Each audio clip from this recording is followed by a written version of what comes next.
Hi, I'm Nisha Pahuja. I am the director of the documentary film To Kill a Tiger, which is currently streaming on Netflix. And you are listening to Trust Me, I Know What I'm Doing. Yeah.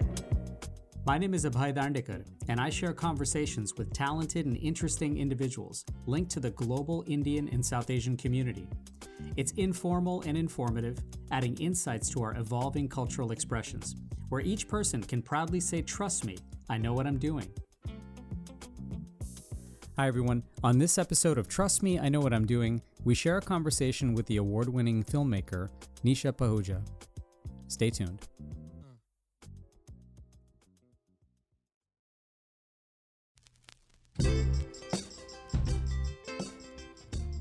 So I've been grateful to share some conversations with some amazing guests, but in the end, it all shines even brighter with you listening and expressing and building community. So thank you so much for sharing it with your friends and rating and reviewing and following along wherever you're catching this right now. It means a lot and I'm quite grateful. So no matter who we are, trying to capture an event and display it as a story, especially without judgment, is an absolutely fine needle to thread. Now, because everything for me somehow relates back to 5th grade, it's kind of like creating a shoebox diorama of a historical scene and determining what you want to display in telling your story, while trying to be thorough and complete and especially thoughtful about the humanity of each person involved. Now, for award-winning documentary filmmaker Nisha Pahuja, threading that needle and executing holistic storytelling has been central to her work.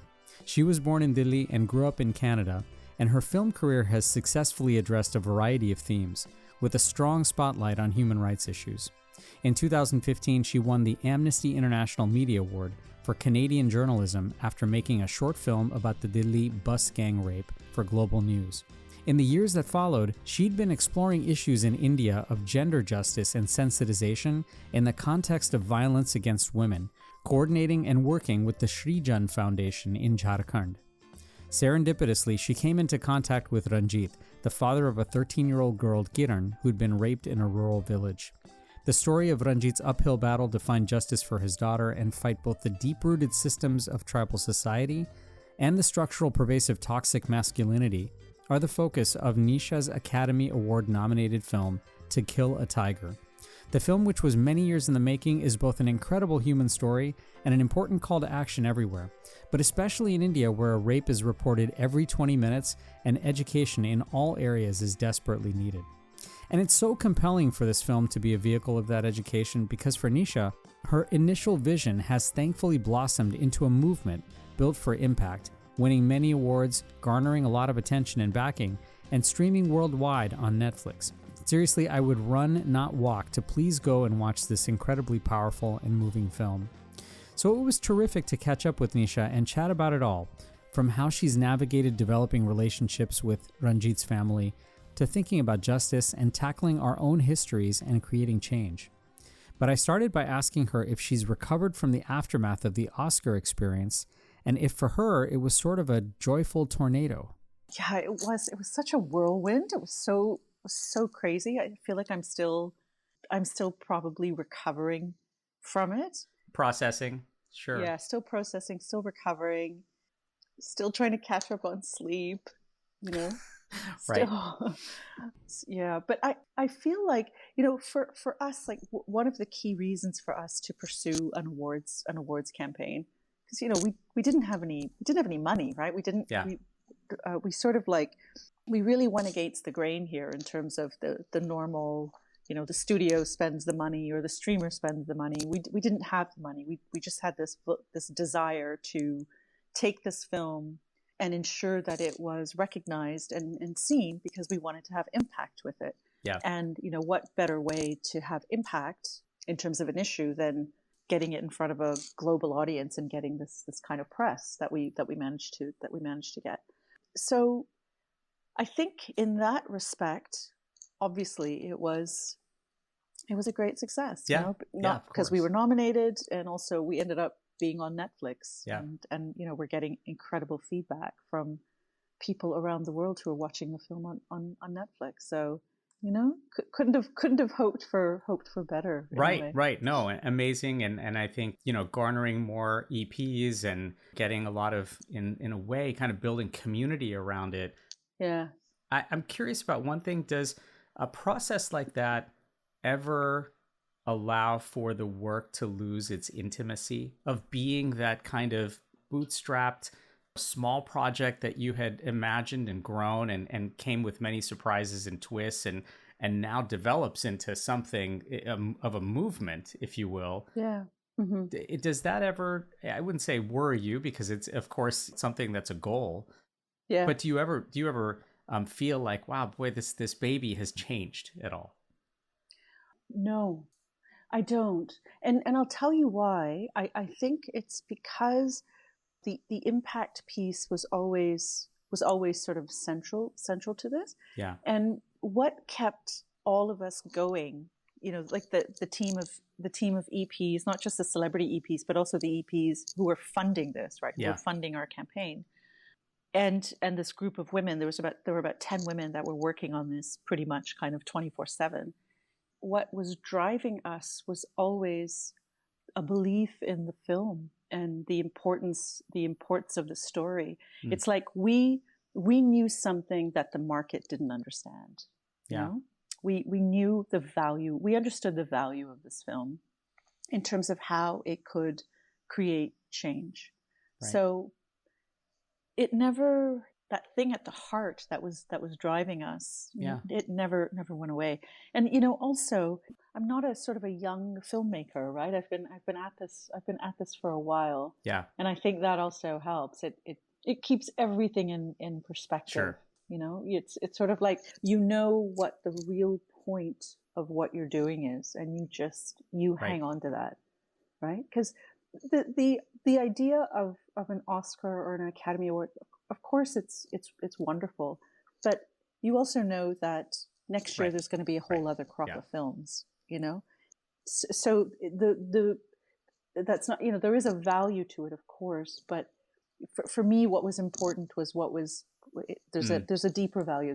There's another value, and that was the one that was sort of guiding us. You mentioned that, right? I mean, these cycles come and go, and awards are wonderful accelerators for impact, but they keep sort of the true nature of the work is still intact, and it's the same. For you, like you said, this is not your first go around, and I'm curious, particularly for this film, and in reflecting on it, what you maybe have to unlearn as a filmmaker to direct this particular project. Probably not trusting my instincts. I think that's what this film taught me. That actually all of us, have really good instincts, and we should follow. There's a truth that our body is trying to tell us, and we should actually listen to that. We should listen to that truth. And so I was constantly going against my instincts. That was probably part of the reason the film took as long as it took, right? Because I was going against my instincts, and then the whole process was coming back to what I kind of instinctively already knew. Was or at least relearn how to trust yourself, right? Because I mean, if it was just a lot of self-doubt and thinking, was that having made films previously and worked and collaborated with others, was that a relative surprise to you? I mean, especially in thinking about how this evolved and particularly how it informs now how you make your subsequent films. Yeah. Well, I think maybe I've always trusted my instincts in the field, right? Like when you're filming and when you're shooting, I've always trusted those instincts in terms of, how to put a story together, what's important, what kinds of questions to ask in an interview, what the approach should be. That I've always kind of I've always trusted. I think what I didn't trust necessarily was myself in the edit room. And with this, I really trusted myself in the edit room. I was sharing that I have to build trust with people every 15 minutes. And I imagine that your trust building with this family was very, very different. obviously. And I know that you'd been working with the Srijan Foundation and exploring other themes of gender sensitization. And then, if I'm not mistaken, had met Ranjit, and this sort of unfolded in a way serendipitously. Yep.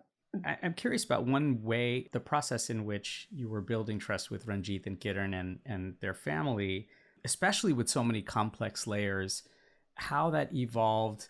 Was it something that was just literally iterative and patience and building a relationship over time, or were there some critical kind of lock and key moments that you identified there? Yeah. I would say usually when you're making a documentary, you spend time seeking out your participants and people who are going to be part of it. You spend time with them off camera. You do a little bit of filming on camera just to get them comfortable with the process of being filmed. So that intimacy, that intimacy actually is the foundation of the film, and then it kind of deepens and it evolves, and there's a really deep kind of friendship. Inevitably, there's a very deep friendship that develops with the people that you film with. In most cases, not all cases, but in most cases it does. And with this family, it was the complete. It was the opposite. There was no time. Like, I literally, the first time I met the family is with a camera in my hand, because I was following, the activist who was going to meet them to talk about how they could how the Srijan Foundation could support their case. So that was literally the first time I was meeting Ranjit and his family with a camera. And so that intimacy, that process was kind of inverted, right? And I had to gain their trust as we were also filming with them. And I think your first meeting was just very, very soon after the initial traumatic event, right? Literally days after, and with a camera. Literally, it was just, we walked in and we asked if we could film, and they said yes. So I know that at least this is not your first dissection of sexual violence and exploration of that, and certainly not your first film even exploring the systemic forces that are kind of associated with some of those themes, especially against women. How do you think your storytelling now has kind of further informed you, especially after that kind of an experience with this family, about what the word justice means, and perhaps what it should mean aspirationally, and perhaps how it evolves, especially in reality? I'll tell you something. I think, obviously what the family was pursuing, and their need to pursue justice in terms of the courts was critical, and I was fully in support of that, and also fully in support of any decision that they made. Like, even if they decided that they didn't want to pursue justice, we would have been in support of that as well, because the pressure was so astronomical. I think what I understood, and I've always felt this, right? Because I'm a really big fan of Bryan Stevenson and some of the things that Bryan Stevenson espouses, notably, like, we are all more than the worst thing we've ever done. Yeah. I really believe that. And I did not look at those men as monsters or aberrations, or people who deserve to be punished. There was no vindictiveness on my part, right? Because I saw them as products of a culture and a society, and something that we have created, and so I feel very much that justice and education have to go hand in hand. I just found out, and I have to check the stat, but I think 25 in India, like 25% of offenders, of sexual offenders, who 25% of them will reoffend.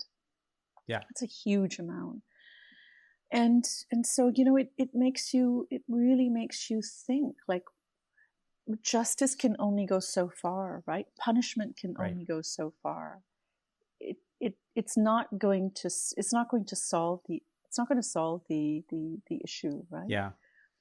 So it is important. Like, the law is important, and And consequences, the idea that, the law represents consequences, that's extremely important because, of course, it Sure. acts as a deterrent, but it doesn't get at the heart of the issue. And until you get at the heart of the issue, and until you start to raise your children in a different way, the issue isn't going to go away. You're listening to Trust Me, I Know What I'm Doing. After a quick break, we'll come back to our conversation with filmmaker Nisha Pahuja. Stay tuned. Conversation. It's the antidote to apathy and the catalyst for relationships. I'm Abhay Dandekar, and I share conversations with global Indians and South Asians, so everyone can say, trust me, I know what I'm doing. New episodes weekly, wherever you listen to your podcasts.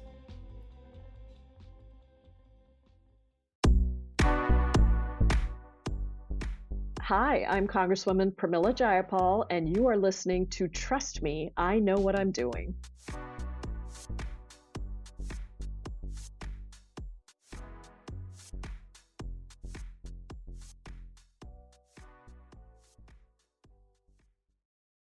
Hello everyone, my name is Tam France. What's up everyone, this is Anto Philip. Hi, my name is Richa Morjani, and you're listening to Trust Me, I Know What I'm Doing with Abhay Dandekar. Welcome back to Trust Me, I Know What I'm Doing. Let's rejoin our conversation now with Nisha Pahuja. The natural tendency is for people to look at things in very sort of black and white perspectives, right? And draw borders, and we forget about all the grays there. Have your experiences as a filmmaker now taught you specifically to avoid that? Yes, that's an excellent question. And yes, absolutely. Not just my experiences as a filmmaker, but I would say my experiences in India specifically, because I have spent so much time in India, and it is an incredible place which forces you to confront your prejudices, the way you look at the world, the very simplistic way that you once formerly looked at the world. It forces you to confront things, right? It forces you to see the grays, as you say. Yeah, there's just so much engagement that is thrust upon you, and so in your face, and so in front of you, and yet so many corners where things are hidden, and if you're not looking for them, or if you're not asking the right questions, or any questions at all for that matter, they can escape you as well. You mentioned something earlier about how much of a team effort this was, right? I mean, there's so many stakeholders, whether they were on your team or even within this family, of course, the foundation you were working with as well. I wanted to know that did making this film at all change your approach to being a leader of a team? Perhaps how this actually changed, or for that matter reaffirmed some of the things that you do in leading a team? That's a really good question, and I've been thinking about that a lot, and actually was just talking about it with a friend of mine yesterday. And I think I'm still learning.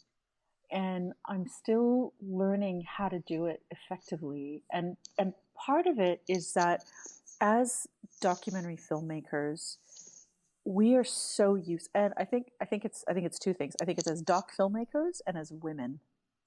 We are so used to carrying these huge loads and these huge burdens. And I tend to do so much by myself, like so much heavy lifting by myself, So in the field, like when we were shooting the film, I was doing everything, I was producing, You've got all your hats on. Totally, right? Like you're arranging travel, you're dumping footage at night, right? You're doing and then you're directing. You're kind of like, okay, figuring out the film and figuring out the story. And it was really, really, and it continues to be really, really intense.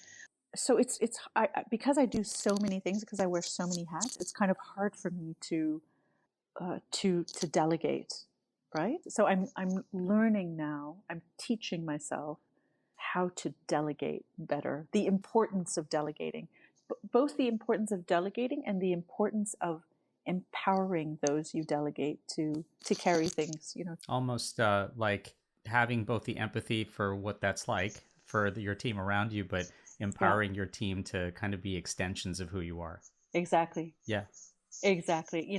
And to make decisions. I would say that the one thing that I've probably done really well throughout is, I am kind of driven by,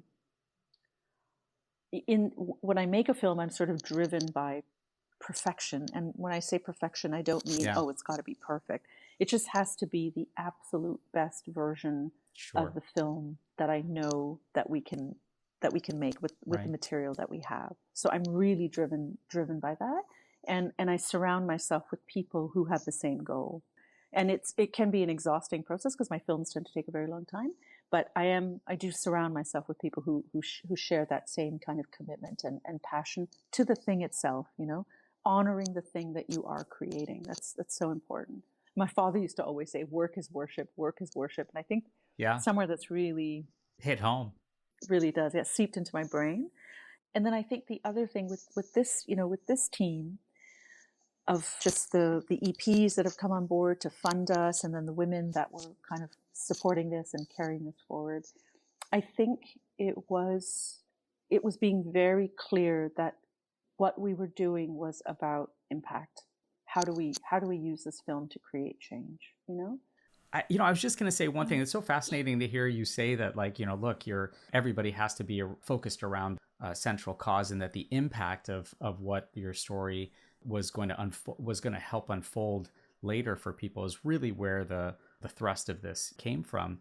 I'm curious for you now, particularly in thinking about the subject material and thinking about your own experiences as well, just building relationships that particularly account for trauma, whether it's fresh or latent. It has to, in a way, and we deal with this in the physician's office all the time, it has to, in a way, account for some kind of historical context, whether that's for an individual, whether it's for a family, whether it's for a community, whether it's for a structure in a society. Did this experience at all? And I'm imagining it did, but I don't want to assume. I mean, did it force you to explore this for yourself or your own family and your own community and your own sort of navigation through what trauma means to you? I don't know if it was this experience. I mean, I'm sure it's figured, in the negotiating and the navigating of this. I think it's probably just a function of, it's, like our lives are kind of, they're sort of a collection of many experiences and moments, and these moments they're building, right? Like they're kind of stepping stones, and they're building blocks. So I wouldn't necessarily say it was just this. I'm sure it's just been the journey of my life and the trajectory of my life that's gotten me here. And I'm sure the next film will create other things that I'm thinking about. But yes, I have been feeling that in some way what we're all doing and what we bring to the table in all of our relationships are our childhoods, and the things that kind of really shaped our physiological brains and our emotional, and our emotional brains. And that's what we're unlearning, right? It's almost like a process of really understanding the essence of who you are and the truth of who you are, So I think all of us are connected in terms of that journey and that process. What you say is so true, where we're just constantly unpacking and repacking and taking what our childhoods and our ongoing experiences are. And yet a big part of what humans do is they put up barriers and boundaries and walls around themselves. And I'm curious, did you ever, naturally, and for that matter, understandably, feel like there were also boundaries and places of respect as far as risk and safety for this family in filming and sharing? Were there lessons or even valuable sort of takeaways about placing guardrails, especially when we're living in an information era where, people are just hungry for art and media, especially in global markets, that, to push those boundaries, and where the acceptability of boundaries perhaps, seems to get pushed or blurred all the time. Yeah.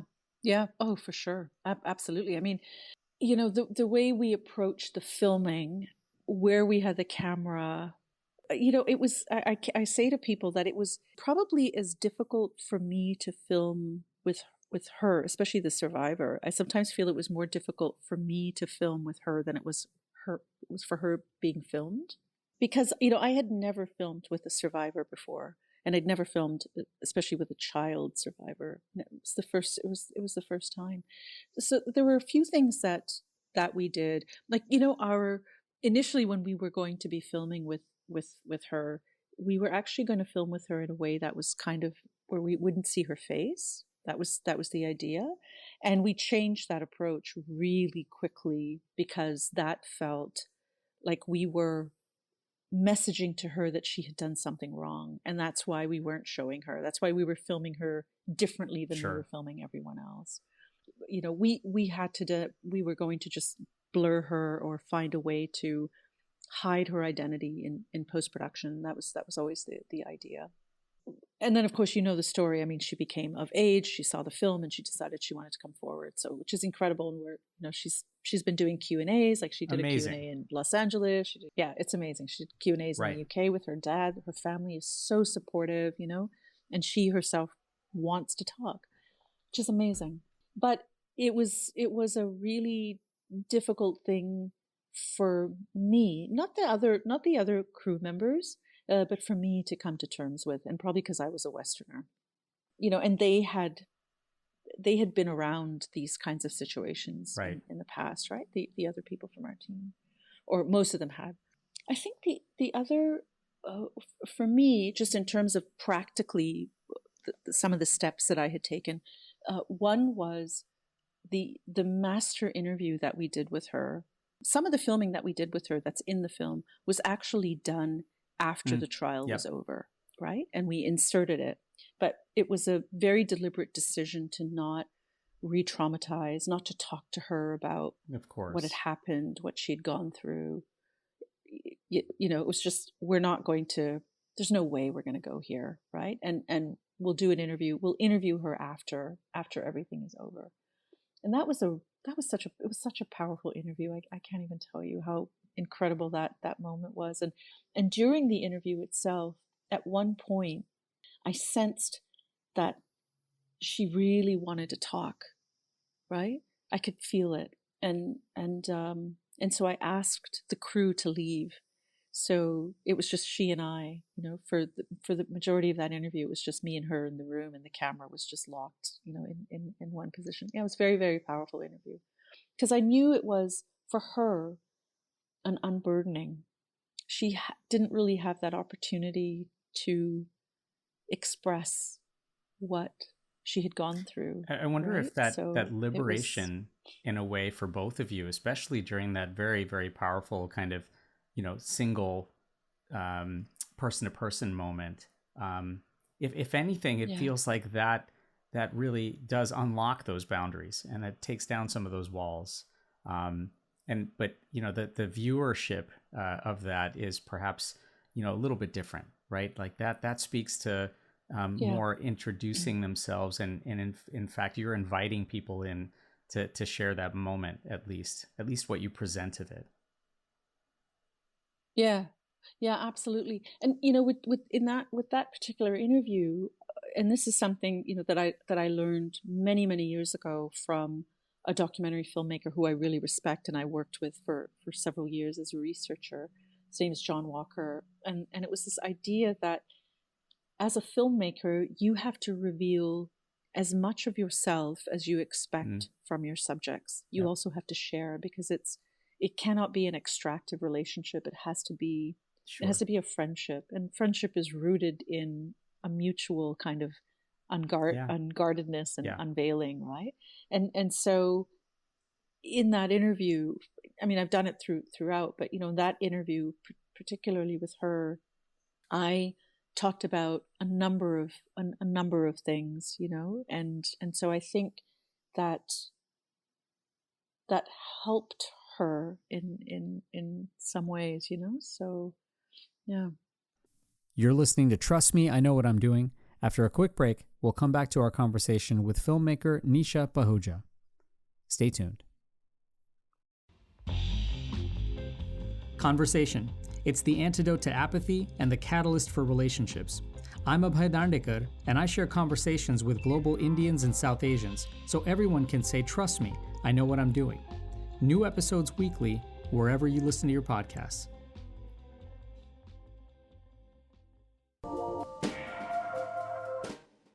Hi, this is Vidya Balan, and you're listening to Trust Me, I Know What I'm Doing.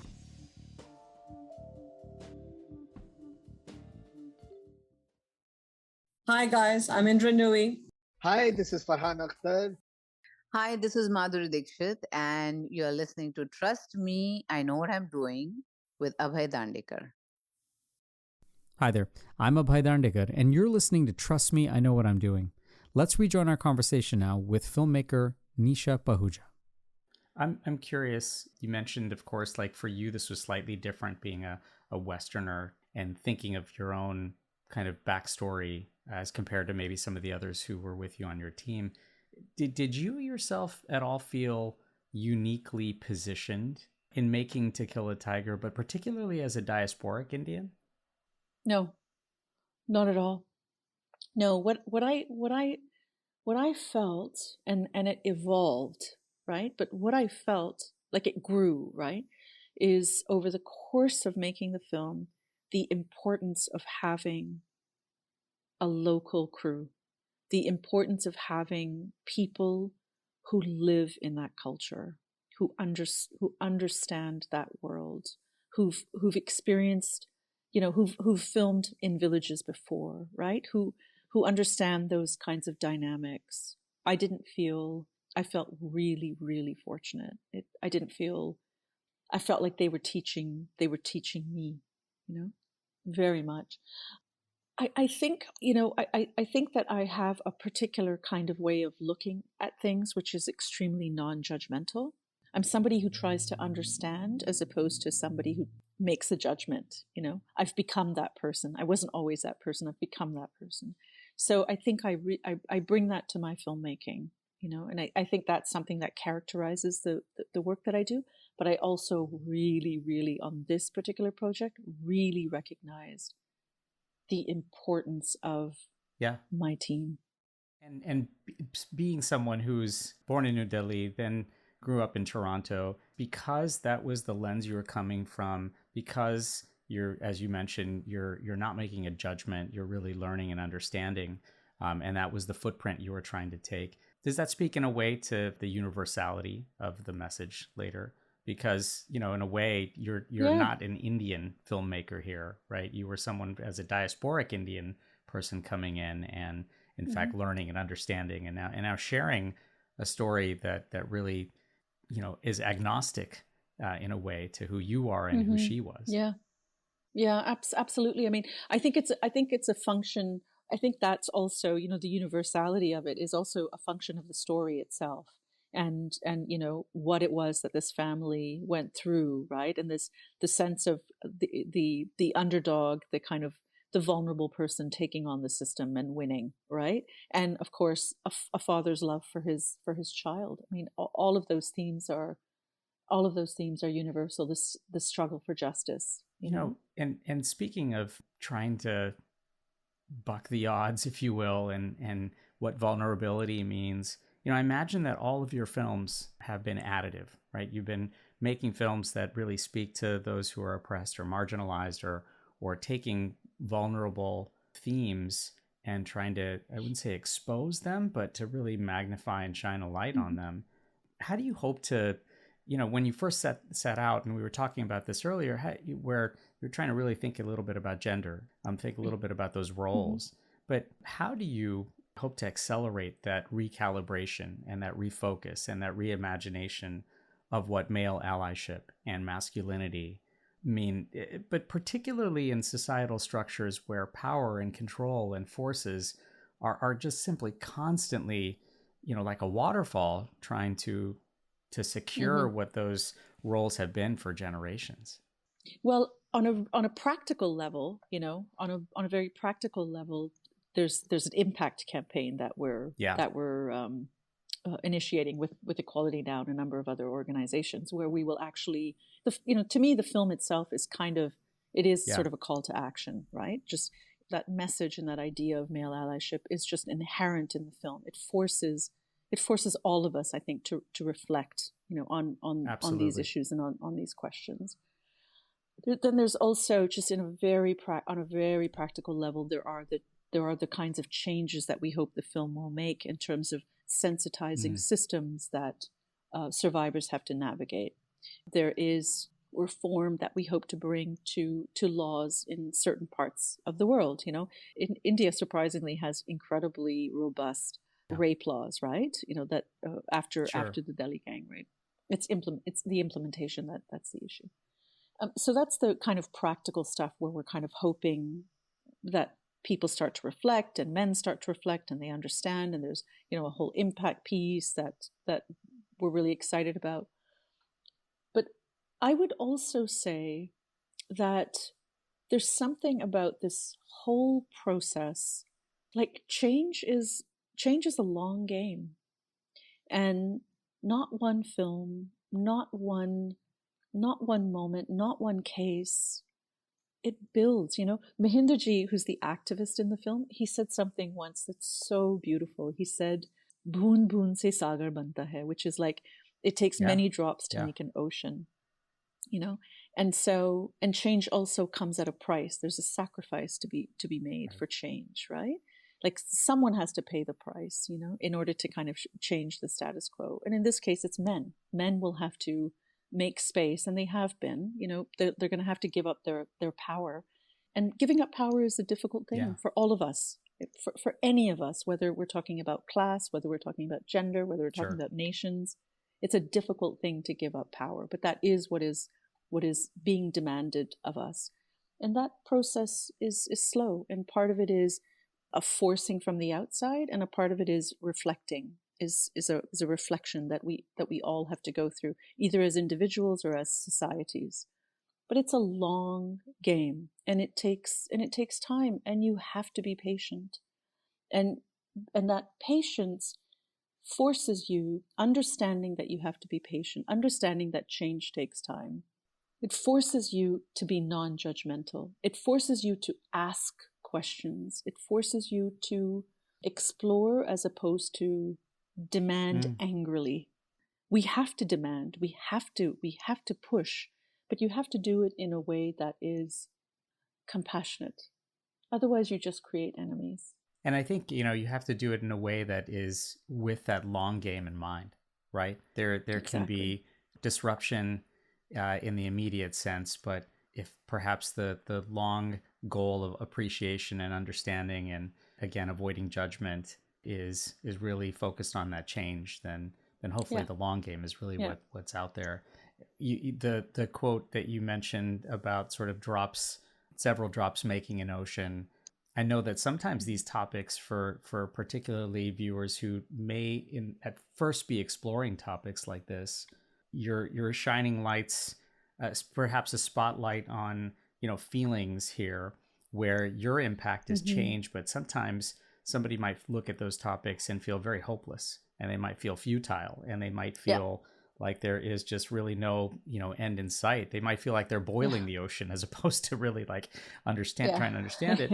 I'm curious if there are elements of this work that, in thinking of that long game, that particularly brought you optimism and joy and real, feelings where, yes, I do have that. I can see that this is a small step in change.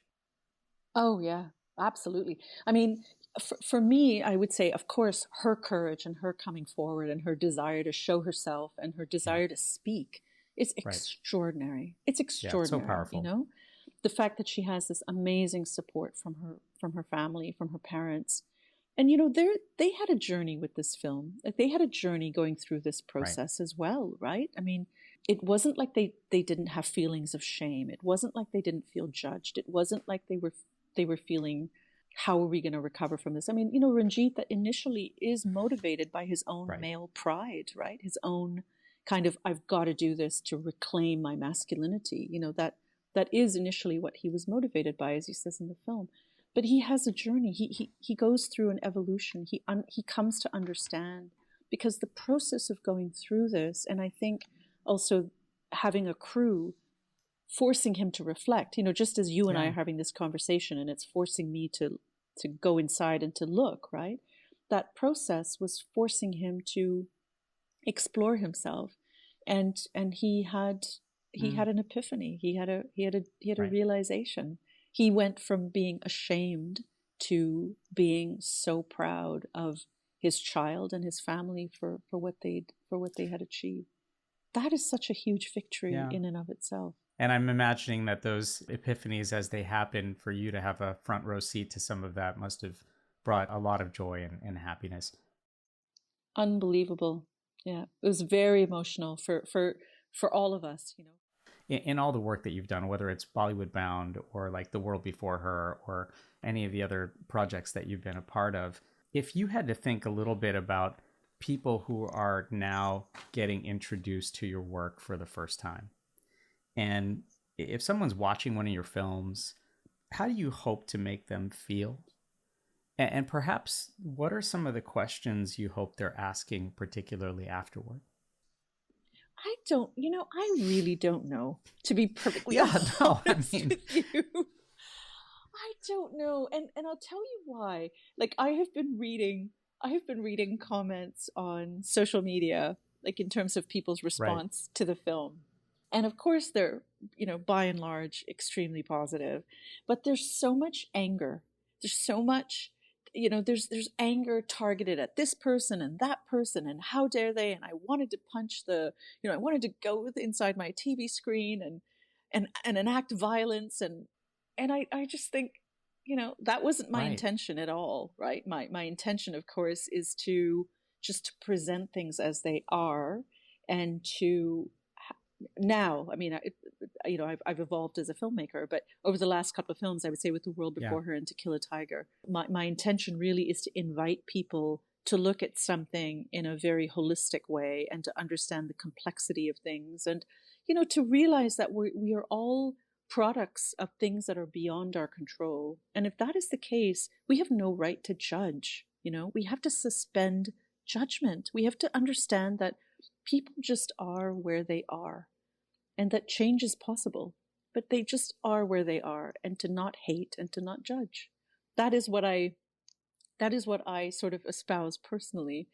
Now, how people respond is also where they happen to be on their journey. And some people understand, some people see that very non-judgmental aspect of my filmmaking, and they respond to that very profoundly. And other people just, they listen to the words that maybe the villagers are speaking, and they're filled with rage. Yeah. And I'm not, those perspectives don't anger me at all. I understand that they're unjust and they have to change, but I don't feel angry about what people are expressing. So I don't expect anything from audiences other than they have to make their own decisions, and whatever they feel about it comes from them. So, well, I know that people who are getting introduced to your work for the first time or many times over, I know the overwhelming majority are appreciative and of course hungry for more to come, and hopefully more than anything else, appreciating your incredibly thoughtful approach. Nisha, thank you so much for sharing some time with us. This was really lovely, and I hope we can visit with you down the road. For sure. Thank you so much for this. I really appreciate it. Thanks so much, Nisha. And please check out To Kill a Tiger on Netflix and learn more at tokillatigerfilm.com. It's really no secret, and especially as Earth Day was just this last weekend, please be kind to the planet and to each other every single day. Till next time, I'm Abhay Dandekar.